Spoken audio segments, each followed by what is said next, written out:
Assalamualaikum warahmatullahi wabarakatuh.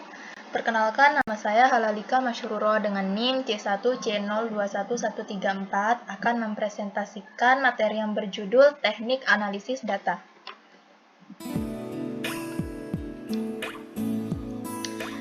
Ada 3 materi yang akan saya sampaikan. Yang pertama, teknik analisis data. Yang kedua, langkah-langkah menganalisis data. Yang ketiga, kelebihan dan kekurangan teknik analisis data.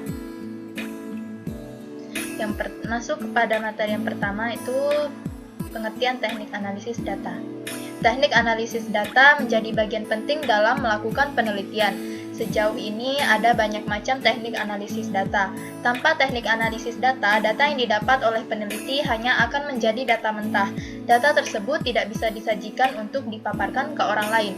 Secara istilah, analisis data merupakan sebuah kegiatan analisa penelitian yang dilakukan dengan cara memeriksa segala bentuk data dari komponen penelitian, seperti catatan, dokumen, hasil tes, rekaman, oral history, dan lain sebagainya.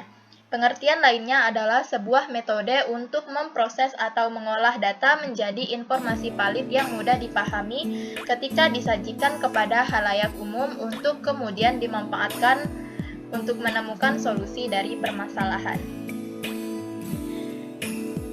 Ada beberapa jenis teknik analisis data. Yang pertama, teknik analisis data kualitatif, yaitu teknik analisis yang tidak bisa dilihat dari hasil perhitungan angka. Artinya, sumber data yang diolah berasal dari selain scoring angka seperti rekaman. Yang kedua, teknik analisis data kuantitatif, yaitu teknik untuk sebuah penelitian yang datanya dapat diukur secara scoring atau dinumerikan. Yang ketiga, teknik analisis data taksonomi, yaitu teknik analisis ini memiliki tujuan memberi domain atau variabel pada permasalahan penelitian. Yang keempat, teknik menganalisis data, yaitu data yang digunakan dalam teknik ini biasa diperoleh dari media massa seperti koran, majalah, televisi, radio, artikel, sosial media, dan media massa lainnya. Yang kelima, ada teknik analisis domain, yaitu pengumpulan data domain ini merupakan analisis data yang menggunakan gambaran dalam mendapatkan data. Yang keenam, teknik analisis interaktif Miles dan Huberman, yaitu teknik ini berasal dari teori yang dimiliki oleh dua tokoh, yaitu Miles dan Huberman, yaitu analisis data interaktif. Yang ketujuh, yaitu teknik analisis komparatif konstan. Teori ini digunakan untuk mencari perbandingan permasalahan yang sedang atau akan diteliti. Masuk ke materi kedua, yaitu langkah-langkah menganalisis data.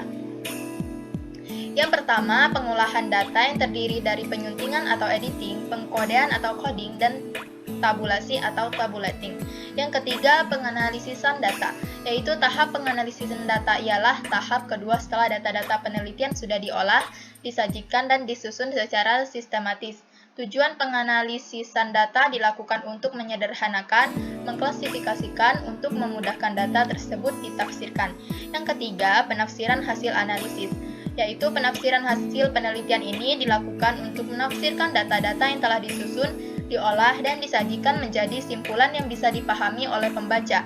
Penarikan simpulan pada penelitian ini ialah dengan cara menyesuaikan antara hipotesis dengan hasil penelitian yang telah ditemukan, apakah sesuai atau tidak, dan sebagainya.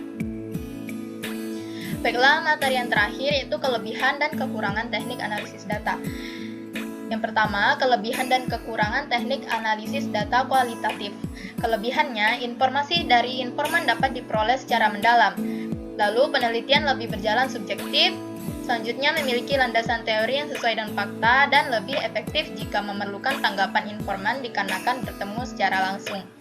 Kekurangannya, informasi dari informan dapat diperoleh secara mendalam. Selanjutnya, penelitian lebih berjalan subjektif, memiliki landasan teori yang sesuai dengan fakta, dan lebih efektif jika memerlukan tanggapan informan dikarenakan bertemu secara langsung.